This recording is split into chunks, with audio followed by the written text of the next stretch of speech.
안녕하세요. 벌써 40대가 넘은 남자입니다. 벌써 20년도 넘은 이야기를 전해드리려고 하니 어디서부터 시작해야 하나 조금은 막막하기도 하네요. 저의 학창시절부터 이야기해보도록 하겠습니다. 저는 중학교를 마칠 때까지 주변에 친구 한 명 없었어요. 친구가 없다는 건 저를 괴롭히는 아이들도 있었다는 뜻이죠. 저를 놀리는 아이들이 공통적으로 하는 말은 지네 엄마 잡아먹고 태어난 놈, 재수없는 자식이었습니다. 하지만 저는 아이들의 이런 말에 적극적으로 분노하지 않았어요. 제 마음속 한편에는 나는 엄마를 잡아먹고 태어난 놈이 맞아 라는 생각이 깊게 자리 잡고 있었기 때문입니다. 처음에는 그런 말 하지 말라며 친구와 싸우기도 했어요. 하지만 너네 엄마 너 낳다가 죽은 거 맞잖아. 그럼 너가 잡아먹고 태어난 거지 뭐. 라는 말을 계속해서 듣다 보니 정말 그런가 보다 라고 생각하게 되더군요. 네, 저희 어머니는 저를 낳으시다가 돌아가셨습니다. 이후로는 아버지께서 혼자 저를 키우셨죠. 넉넉하지 못한 형편이었고 어머니의 부재가 있긴 했지만 아버지는 참 좋은 분이셨어요. 제가 가지고 싶어 하는 것, 먹고 싶어 하는 것은 비슷한 거라도 구해다 주셨죠. 딱 하나 아버지에게 부족했던 건 건강이었습니다. 하지만 아버지는 결코 제 앞에서 아픈 걸 티내진 않으셨어요. 그래서였을까요? 갑작스러운 아버지의 죽음은 저에게 엄청난 충격이었습니다. 이제 고작 중학교를 졸업했을 뿐인 어린아이는 몸이 조금 안 좋으셨을 뿐인 아버지의 부재를 쉽게 인정할 수 없었죠. 어찌저찌 아버지의 장례를 마친 후 도와줄 친척 한 명 없던 저는 동네에서 조금 떨어져 있는 보육시설에 인계되었습니다. 그런데 그때 그 시절을 기억하시는 분들이라면 아실 거예요. 고아원이라고 불리던 그곳의 인식은 매우 좋지 못했습니다. 부모 없이 자란 아이들은 행실이 좋지 못하고 거칠며 사회적 문제를 일으킬 것이라는 편견 때문이었습니다. 가뜩이나 거친 아이들에게 괴롭힘을 당했던 저는 고아원에 들어가는 것을 굉장히 두렵게 느꼈습니다. 그래서 아주 조금의 보조금을 받으며 혼자 지내기를 자청했죠. 사실 그게 법적으로 가능했는지는 잘 모르겠어요. 제가 혼자 산 지 3개월 정도가 지나고 나서부터는 제 앞으로 떨어지는 보조금도 조금씩 줄었으니 아마 30년 전 누군가의 비양심적인 선택으로 제가 혼자 사는 게 가능했었을 수도 있겠죠. 어쨌든 혼자 살게 된 저의 하루 일과는 하염없이 동네를 걸어다니는 것이었습니다. 도저히 아버지와 함께 살던 집에 혼자 있을 수가 없었어요. 그런 저를 보며 동네 어른들은 혀를 차셨죠. 그렇게 하루 종일 동정어린 시선을 한 몸에 받다 보면 사람이 굉장히 비관적으로 변하게 되더라고요. 아버지가 돌아가신 뒤에 저는 지금까지와는 비교도 안 될 정도의 우울감에 빠지게 되었고 친구들이 놀렸던 대로 음침하고 기분 나쁜 기운을 풍기는 아이가 되어버렸습니다. 당연히 밥도 제대로 챙겨 먹지 않고 제대로 씻지도 않았죠. 환경을 재정비하고 고등학교에 재학해야 했지만 저는 그러지도 않았습니다. 지금에 와서 뒤돌아보면 아마 저는 자연스러운 마지막을 기다리고 있었던 것 같아요. 그렇게 1년이라는 시간을 허비하고 18살이 되었을 때 제 인생에 한 줄기 빛이 비쳤습니다. 저는 그날도 하염없이 동네를 걸어다니고 있었어요. 조용하기만 했던 동네 한쪽 구석이 그날따라 시끌벅적하더군요. 저랑은 상관없는 일이었기 때문에 저는 그저 그 공간을 조용히 지나가고 있었습니다. 제가 쓱 지나가자 시끌벅적했던 분위기는 순식간에 가라앉았고 아유, 쟤는 또 왔네. 재수가 없으려니. 라는 말이 들렸어요. 한 반년 전부터 들어왔던 이야기였기 때문에 익숙했습니다. 하지만 시끌벅적한 가운데에 서 있던 한 낯선 사람의 반응은 달랐어요. 아직 애 아니에요? 지금 어린애한테 무슨 말씀을? 정색을 하고 나무라는 새로운 사람의 반응에 다른 어른들은 흠칫 놀란 듯 했습니다. 새로운 사람을 둘러싸고 있던 어른들은 헛기침을 하며 자리를 황급히 떠났고 저는 저를 감싸준 인물을 멍하니 쳐다보고 있었어요. 고마움이라는 감정은 아니었습니다. 그냥 오랜만에 생겼던 호기심이었던 것 같아요. 주변 어른들이 모두 떠나고 나니 새로운 사람의 뒤로 축 개업이라고 쓰여있는 화환이 보였습니다. 앞치마를 메고 있던 새로운 사람은 자신을 이 동네에 새로 생긴 떡집의 사장이라고 소개했어요. 그 말을 들은 저는 조용히 고개를 끄덕이고 자리를 떠났습니다. 그런데 다음 날 느지막하게 아침잠을 자고 있는데 문을 두드리는 소리가 났어요. 아버지가 돌아가신 후로 누군가가 집에 찾아오는 것은 처음이었기에 저는 어리둥절해하며 문을 열었습니다. 문을 열고 나니 어제 만났던 떡집 사장님이 보이더군요. 떡집 사장님은 곧 울 것 같은 얼굴로 문 앞에 서 계셨습니다. 너가 수철이 형 아들이었니? 떡집 사장님은 저희 아버지를 아는 듯한 눈치였어요. 제가 조용히 고개를 끄덕이자 떡집 사장님은 저를 끌어안고 눈물을 뚝뚝 흘렸습니다. 영문도 모른 채 사장님의 눈물을 지켜보던 도중 사장님은 문득 고개를 들어 저희 집안을 살펴보셨습니다. 여기는 그대로네. 돌아가신 조부모님 때부터 사용하던 집을 알고 있는 듯한 사장님의 말에 저는 오랜만에 입을 열었습니다. 혹시나 말하는 걸 까먹었으면 어떻게 하나 라는 걱정이 들 정도로 오랜만에 말한 것이었어요. 와본 적 있으세요? 제 질문에 사장님은 대답했습니다. 그럼 어릴 때는 여기서 국수도 말아먹고 수박도 잘라먹고 그랬어.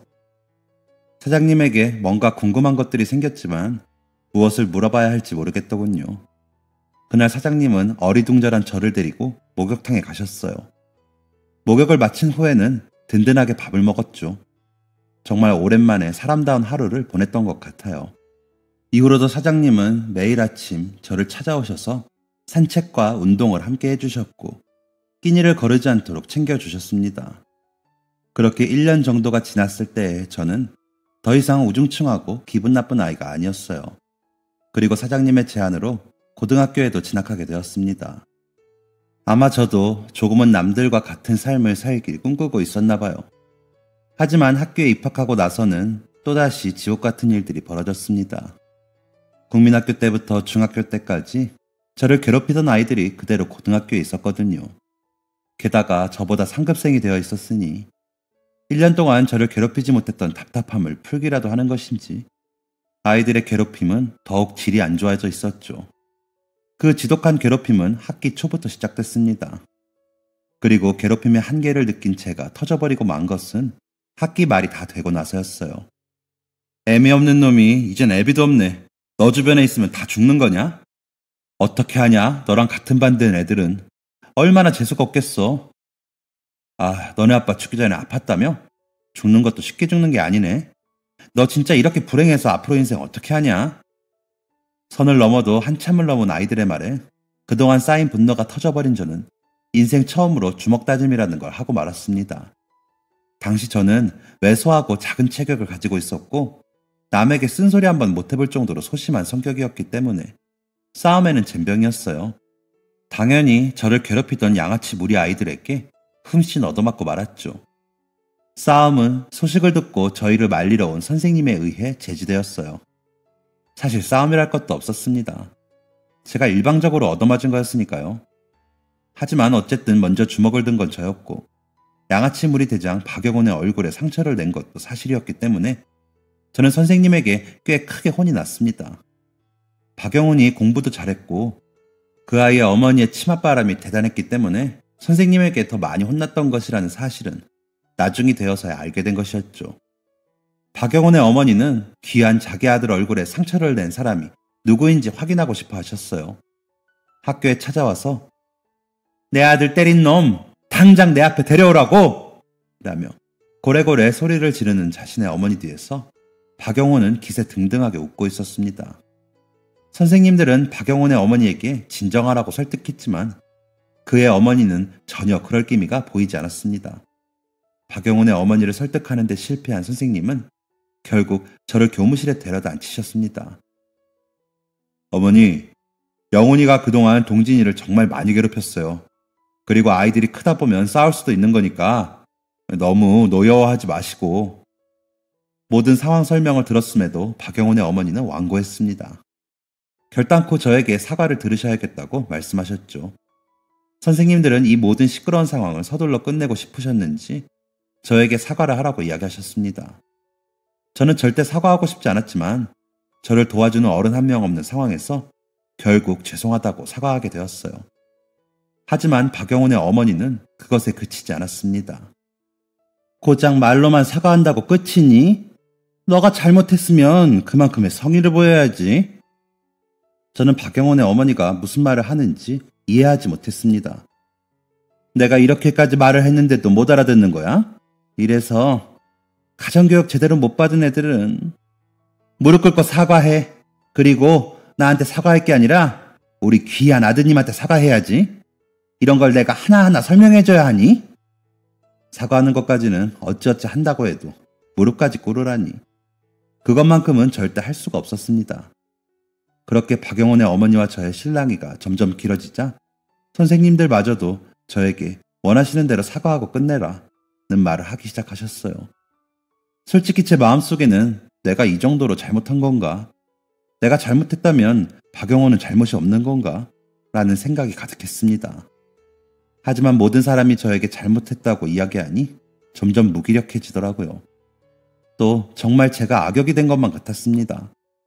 제가 무릎을 꿇지 않으면 절대 학교를 나서지 않을 것 같은 박영훈의 어머니의 행동에 제가 결국 무릎을 꿇으려고 하는 순간 교무실 문이 벌컥 열리며 익숙한 음성이 들렸습니다. 지금 당신들 뭐 하는 거야? 소리를 치며 문을 연 사람은 사장님이셨어요. 그리고 그 옆에는 저와 같은 학교를 다니고 있는 사장님의 아들 경태가 있었습니다. 사장님은 경태에게 모든 이야기를 들으신 듯 모든 상황을 꿰고 계셨어요. 지금 애 한 명 잡아두고 어른들이 뭐 하는 것입니까? 예?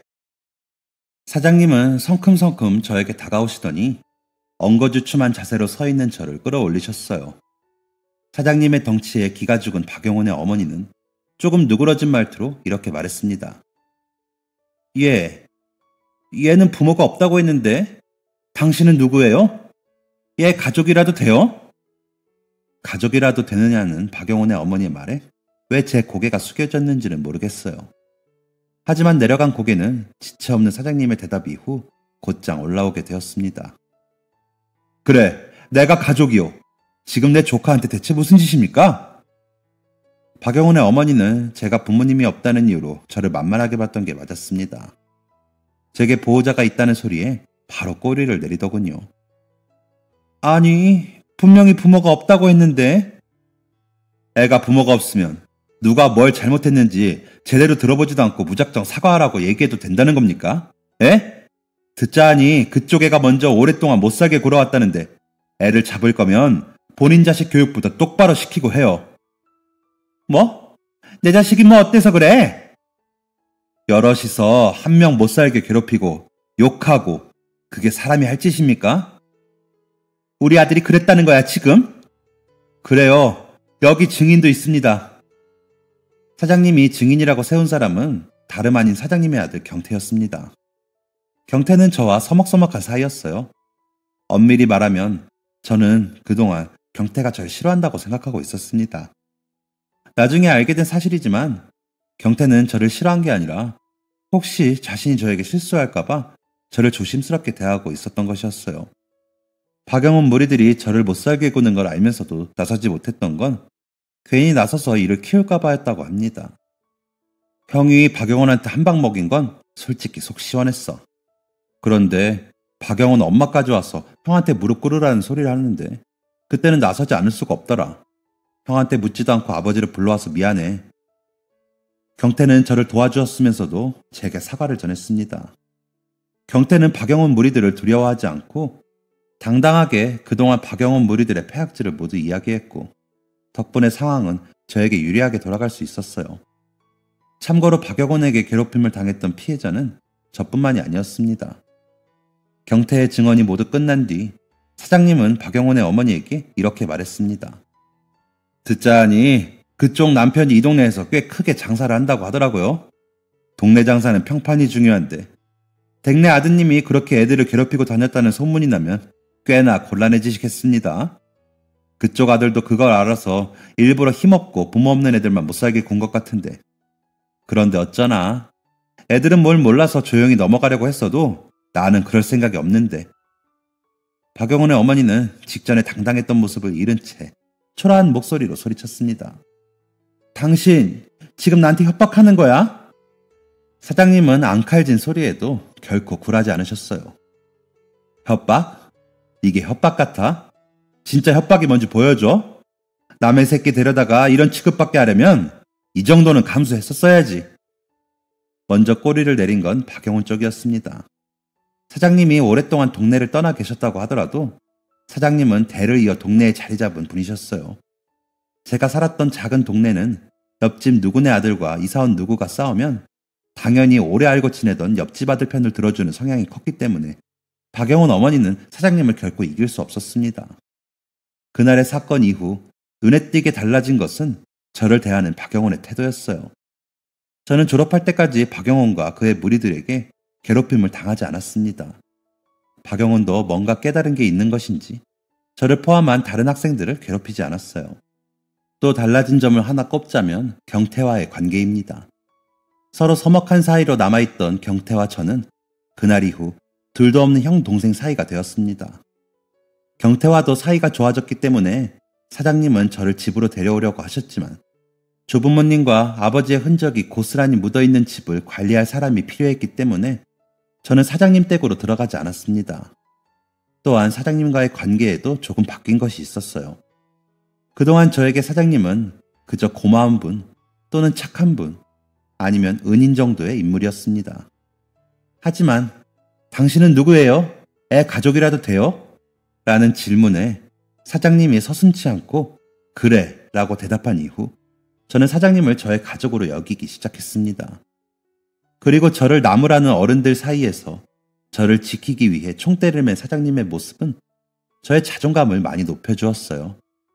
나를 위해 싸워주는 사람이 있다는 건 꽤 큰 위로가 되더군요. 저는 이후 나이는 1살 어리지만 고등학교 동기인 경태의 도움을 받아 공부를 시작했습니다. 저를 은근히 무시하던 몇몇 선생님들도 제게 보호자가 있다는 사실을 알게 되자 저를 함부로 대하지 않으셨어요. 저는 주말이 되면 사장님 가게에 가서 일을 도와드리고 평일에는 열심히 공부했습니다. 거의 처음으로 제대로 공부를 시작해봤는데 저한테는 공부가 딱 맞더라고요. 형, 지금은 내가 형을 도와주고 있기는 한데 이러다가는 나도 형한테 추월당하겠다. 경태의 말은 곧 사실이 되었어요. 1학년 2학기 마지막 시험날 저는 전교 3등에 안착했습니다. 2등을 한 경태는 하마터면 위험했다고 저를 추켜 세워주었죠. 그날 저는 경태와 사장님 부부 그리고 사장님의 어머니와 함께 전교 3등, 2등 자축 파티 겸 생일 파티를 했어요. 지금도 그날을 기억하면 그리운 마음이 듭니다. 이후에는 큰 사건 사고 없이 학교 생활을 할 수 있었어요. 그렇게 1년 정도가 지나고 18살 생일을 맞게 되었을 때 저는 그동안 늘 궁금해했던 내용을 들을 수 있었습니다. 사장님은 그날따라 신이 나셨는지 술을 살짝 걸치신 상태였어요. 사장님은 원래 자기 얘기를 잘 안 하시는 분이었는데 그날은 왜인지 사장님의 학창시절은 어땠고 성인이 된 이후에는 어떤 인생을 살았는지 줄줄 말씀하시더군요. 저는 아주머니와의 러브스토리까지 풀어내는 사장님을 흥미로운 모습으로 지켜보았습니다. 그렇게 이야기를 듣다 보니 저도 조금 들떴나 봐요. 그동안 가슴 깊숙한 곳에 묻어두었던 한 가지 질문을 하고 싶더군요. 사장님이 말을 잠깐 멈추시고 술잔을 드셨을 때 저는 지체하지 않고 물었습니다. 왜 저를 도와주셨어요? 사장님과 아주머니, 경태가 함께 있던 자리의 공기는 순간 무거워졌고 사장님은 손에 든 술잔을 내려두셨습니다. 사장님은 잠시 생각에 잠기신 듯 하더니 눈가에 맺힌 눈물을 닦으셨어요. 그러고는 길고 먼 이야기를 꺼내기 시작하셨습니다. 동진아, 네 아버지 수철이 형은 나한테 친형 같은 존재였다. 어릴 때 몸집이 작고 몸이 약하다는 이유로 많이 괴롭힘을 당했는데 그걸 막아준 게 네 아버지였거든. 사장님은 키도 크시고 풍채도 좋으신 분인데 그런 분이 몸집이 작고 약했다니 쉽게 믿어지지 않았습니다. 믿어지지 않지? 내가 몸집이 작다고 하니까 우리 집안 남자들은 다들 대대로 키가 크고 몸집이 컸는데 유달리 나만 키가 크지 않았어. 18살, 19살 정도가 되니까 그때부터 훅훅 크더라. 경태는 중학생 때 이미 180이 넘었으니 내가 조금 이상했던 거지. 사장님이 몸집이 약해서 괴롭힘을 당했다는 건 뭐 그런 일도 있었구나 라고 생각할 수 있었습니다. 하지만 그 방패막이가 되어준 게 아버지라는 사실은 쉽게 믿어지지 않았어요. 왜냐하면 저희 아버지야말로 키와 체구가 작은 분이셨거든요. 그 피를 그대로 물려받은 저도 남자치고는 작은 키를 가지고 있었습니다. 그런데 이런 아버지가 누군가를 지켰다니 의아하기만 했죠. 수철이 형이 아마 너보다 더 작았을 거야. 그런데 나는 세상을 살면서 수철이 형보다 크고 강한 사람을 본 적이 없다. 사장님과 아버지가 괴롭힘을 당한 이유는 아주 단순한 것이었어요. 사장님은 몸이 약해서, 아버지는 부모도 없고 가난하다는 이유로 괴롭힘을 당했다고 하죠. 다른 사람을 괴롭히면서 희열을 느끼는 인간들은 세대를 불문하고 있는 것 같더라. 그 나쁜 놈들은 수철이 형의 가방에 구멍을 뚫어놓고 형이 구멍난 가방을 겨우 기어들고 오면 돈도 없어서 그딴 가방을 들고 다니냐? 라고 조롱했어. 그런데 웃긴 게 뭔지 아니? 그때는 다 같이 못 살았던 시절이라 가방에 구멍 났다고 새 가방을 살 수 있는 아이들은 거의 없었어. 구멍낸 그놈들도 마찬가지였을 거다. 자기들도 구멍난 가방 못 바꾸는 처지면서 왜 저희 아버지를 못 살게 군 거예요?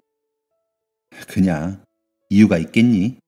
그냥 놀리고 싶은데 수철이 형에게는 단점이랄 게 딱히 없었으니 가난을 약점 삼은 거지. 저 또한 아버지처럼 이유 없는 괴롭힘을 당해보았기 때문에 아버지의 인생이 너무나 가엾게 느껴졌습니다. 그 마음을 읽은 것인지 사장님은 서로를 의지하며 어린 시절을 보낸 이야기를 전해주었습니다. 그리고 눈물을 흘리며 이런 말씀을 하셨죠. 그런데 오랜만에 돌아온 동네에서 처음 들은 소식이 네 아버지가 돌아가셨다는 소식이었으니 세상이 무너지는 기분이었다. 그렇게 친형제처럼 사이가 좋으셨는데 그럼 대체 왜 아버지를 찾아오지 않으셨던 거예요? 사장님의 얼굴에는 짙은 죄책감이 묻어나 있었습니다. 내 잘못이다. 내 잘못이야. 사장님은 성인이 되자마자 가게를 열 돈을 벌기 위해 타 지역으로 떠나셨다고 해요. 하지만 생각보다 돈은 잘 모이지 않았고 벌어놓은 돈마저 사기를 당하는 등 많은 일을 겪었다고 합니다. 결국 사장님은 필요한 만큼의 돈을 모으기 위해 원양 어선을 타는 등 외부와의 연락이 쉽지 않은 환경에서 오랫동안 일을 하게 되었다고 해요. 또 사람이 살다 보면 계획에 없었던 일들을 겪기 마련이죠. 그때는 잘 이해되지 않았지만 지금은 충분히 이해되는 말입니다. 사장님은 돈을 모으고 원양 어선을 타고 막일을 하고 기술을 배우는 동안 아주머니를 만나 결혼을 했다고 합니다. 신부 부모님의 강력한 주장으로 결혼식은 동네와는 거리가 꽤 있는 곳에서 올리게 되었다고 해요. 사장님은 꼭 자신의 결혼식에 와달라며 아버지에게 청첩장을 보냈지만 아버지는 오지 않으셨다고 해요. 솔직히 그때까지 사장님은 아버지의 사정을 잘 모른 채 막연히 수철형은 어디서든 잘 살고 있을 거야 라는 막연한 생각을 하고 계셨다고 합니다. 그래서인지 자신의 결혼식에도 오지 않는 아버지에게 섭섭함을 느꼈다고 하죠. 실제로 사장님의 부모님에게 축의금을 건네는 아버지의 모습은 너무 멀쩡했다고 하니까요. 나도 어렸지. 그럴 사람이 아니라는 거 알았으면 형을 찾아가 볼 수도 있는 거고 연락을 해봤을 수도 있는 건데 아무것도 하지 않았으니까. 그렇게 세월은 막연하게 흘러갔고 사장님은 그렇게 그리고 그리던 고향으로 돌아오게 되었습니다. 결혼식 날의 서운함이 흩어진 지 오래였기 때문에 사장님이 가장 먼저 한 것은 아버지를 찾는 일이었습니다. 동네 사람들은 아버지의 근황을 말하는 걸 매우 꺼려했다고 해요. 하지만 결국 듣고야만 아버지의 소식은 너무나도 충격적이었다고 합니다. 그리고 이 모든 이야기는 저에게도 충격적이었죠. 너는 네 아버지가 왜 돌아가셨는지 알고 있니? 아니요. 그냥 갑작스럽게 돌아가셨다는 것밖에. 그리고 평소에 몸이 조금 안 좋으셨다는 것밖에 몰라요. 그래, 그럴 것 같았어. 그 형이 너한테 말을 했을 리가 없지. 한참 주저하시던 사장님은 결국 모든 이야기를 꺼내놓으셨습니다. 수철이 형은 위암으로 떠난 거야. 저는 제가 잘못 들은 줄 알았습니다. 네? 위암이요? 그래, 위암. 위험도 아니고 위암이라니. 믿을 수가 없었습니다. 이 동네에 돌아와서 형이 그렇게 됐다는 이야기를 들었을 때 곧장 병원에 찾아갔어. 기록이 남아있더구나. 형은 위암으로 그렇게 된 게 맞아. 사장님은 끼니를 제때 챙겨 먹지 못하는 식습관이 위암의 가장 유력한 원인이 된 것으로 보인다며 초기에 몸이 안 좋았을 때 제대로 된 치료를 받았으면 위암까지 상태가 악화되지 않았을 수도 있다는 말씀을 하셨어요. 하지만 저는 이 말을 제대로 이해할 수 없었습니다. 저는 아버지가 돌아가시기 전 한 번도 배를 고른 적이 없었어요. 또 원하는 것들은 대부분 가질 수 있었기 때문에 아버지가 제때 끼니를 챙겨 먹지 못할 정도로 집이 가난했다는 사실조차 모르고 있었죠. 네, 저희 집은 찢어지게 가난한 집이었습니다. 그럼 아버지가 저한테 해주셨던 모든 게 아버지 드실 거 안 드시고 쓸 거 안 드셔서 해주신 거였다는 거네요. 사장님과 저, 그리고 경태, 아주머니는 모두 숨죽여 땅만 바라보고 있었습니다. 미안하다, 동진아. 너한테는 정말 미안하다는 말밖에 할 게 없다. 아버지가 제대로 먹지 못해 위암으로 돌아가셨다는 것은 충격이었지만 그렇다고 아버지가 돌아가신 게 사장님 탓은 아니었습니다. 저는 사장님께 사과하실 이유가 없다고 말씀드렸지만 사장님은 무거운 목소리로 자신의 책임도 있다고 이야기하셨어요. 내가 서울로 올라가기 전에 일이지. 사장님은 아버지에게 노잣돈 조금을 빌려달라고 말씀하셨다고 합니다. 흔쾌히 봉투를 건네준 아버지에게 감사의 이야기를 전하고 서울로 상경한 사장님은 봉투를 열어보고 까무러칠 정도로 놀랐다고 해요. 그 봉투 안에는 대충 봐도 아버지가 평생 모았을 것으로 보이는 금액의 돈이 담겨 있었다고 합니다. 사장님은 당장 아버지에게 연락해서 이 돈은 받을 수 없다고 얘기했지만 아버지는 단호하게 그 돈을 돌려받을 생각이 없다고 전하셨다고 해요.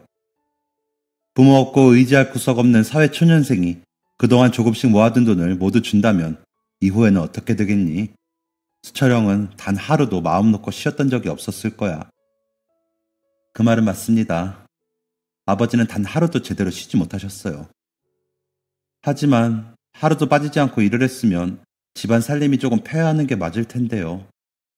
그렇지. 사장님은 지금까지 머뭇거렸던 것보다 한참을 머뭇거리셨습니다. 입을 뗐다가 다시 다물기를 한참 하시던 사장님은 결국 저의 닭달에 모든 것을 이야기해 주셨어요. 이 말을 하기 전에 너가 알아둬야 할 게 있어. 동진아, 너는 어찌됐든 너희 어머니가 목숨을 걸고 낳은 아이고 네 아버지가 최선을 다해 기른 아이야. 이야기를 시작하기 전 사장님의 얼굴은 결연해 보이기까지 했습니다. 그리고 사장님의 이야기가 시작되자 저는 왜 사장님이 이런 말을 앞세우셨는지 이해하게 되었어요. 조금 살림이 나아졌을 때 형님은 형수님을 만났고 곧장 너를 가졌다. 그리고 너도 알다시피 예정일보다 한참 일찍 태어난 너를 낳다가 형수님은 돌아가셨고 미숙아인 너는 꽤 오래 병원에 있었다고 해. 아마 그 과정에서 모아둔 돈을 모두 잃게 된 게 아닌가 싶다. 정리하자면 예정에 없던 아이였던 제가 그것도 미숙아로 태어나서 집안에 모아둔 돈을 모두 사용하게 만든 것이었죠. 불행은 여기서 끝이 아니었다고 합니다. 아버지는 어떻게든 저를 기르기 위해 기술을 배우기보다 당장 돈을 벌 수 있는 막노동을 선택하셨는데 일을 하던 도중 높은 곳에서 떨어지며 허리를 다쳤다고 합니다. 이미 병원비로 모아둔 돈을 모두 사용한 상황에서 허리를 치료하긴 어려웠겠죠. 아마 젊음의 치기로 무작정 참은 것 같아. 원래 허리는 살짝 삐끗한 게 몇 년 후에 심각해지기도 하거든. 다쳤을 당시에는 이 정도면 버틸 수 있겠는데 싶은 생각이었을 거다. 그리고 나한테 건네준 그 노잣돈만 있었어도 막노동을 조금 미루고 기술이라도 배울 수 있었을 거야. 그러면 다치지도 않았겠지. 아버지는 낮에는 저를 사장님 부모님에게 맡기시고 일을 하셨다고 합니다. 하필 그렇게 정신없을 때 사장님이 결혼을 하셨으니 당연히 결혼식 참석은 무리였죠. 사장님은 부모님께 왜 이런 이야기를 진작 알려주지 않았느냐고 원망했다고 합니다. 하지만 사장님의 어머님은 수철이가 사정사정을 했다. 그 녀석 성격을 내가 뻔히 아는데 이 모든 개인사가 알려지면 가장 힘들어할 건 수철이었어. 라고 말씀하셨다고 하죠. 설상가상으로 사장님의 아버지가 급격하게 건강이 안 좋아지셔서 큰 병원에 있는 사장님이 계신 곳으로 잠시 이주를 하게 됐고, 아버지는 정말 홀로 남게 되었다고 합니다. 홀로 남은 아버지의 허리는 손 쓸 수 없을 지경으로 안 좋아졌다고 합니다. 당장 위의 문제도 병원비가 없어서 해결하지 못하는 판국에 허리 수술에까지 쓸 돈은 없었다고 하죠. 병원 기록을 통해 이 사실을 알게 된 사장님은 말을 전하는 그 순간에도 죄책감에 사로잡혀 있으셨습니다. 내가 그때 형의 전 재산을 받지만 않았더라도, 나중에 갚아야지라는 생각을 하지 않았더라도 라며 계속해서 미안해하셨죠. 하지만 사장님이 그렇게 하셨더라도 이런 상황은 충분히 벌어졌을 수 있습니다. 또 사장님도 사장님 나름의 안타까운 일들이 많았어요. 호전되는 듯 보였던 사장님의 아버지는 갑작스럽게 세상을 떠나셨고, 이후엔 사장님의 가족들도 심적으로 어려운 시기를 겪었다고 하죠. 그리고 모든 것이 정리되고 나서야 고향으로 돌아가고 싶다는 사장님 어머니의 소원을 들어드리기 위해 고향으로 다시 오게 된 것이라고 합니다. 저는 오히려 사장님을 위로했어요. 누군가에게 도움을 청하지 않은 건 아버지의 선택이었고, 저희 집이 가난했던 건 사장님 탓이 아니에요. 아버지는 이렇게 찾아와 준 것만으로도 고마워하실 거예요. 이렇게 위로를 하면서도 저는 눈물을 흘렸습니다. 아버지가 아프다는 걸 몰랐던 과거, 저는 아버지가 주무실 때마다 끙끙거리는 소리를 매우 싫어했어요. 잠꼬대가 요란하다고 생각한 거죠. 하지만 모든 걸 알게 된 그 순간, 아버지의 끙끙거리는 소리는 고통에 몸부림치는 아버지의 신음이었고, 저에게 고통을 들키지 않으려는 몸부림이었다는 것을 깨닫게 되었습니다. 제가 흘린 눈물은 그 아픈 몸을 이끌고 저를 부족함 없이 키운 아버지에 대한 죄송스러움과 감사함을 담은 눈물이었어요. 저는 눈물을 닦으며 다짐했습니다. 꼭 성공하겠다고 말이죠. 저는 고등학교를 마칠 때까지 사장님의 가게에서 일을 하며 용돈벌이를 했고, 성인이 된 이후에는 상경에서 재수학원을 다녔습니다. 사장님의 도움도 물론 있었죠.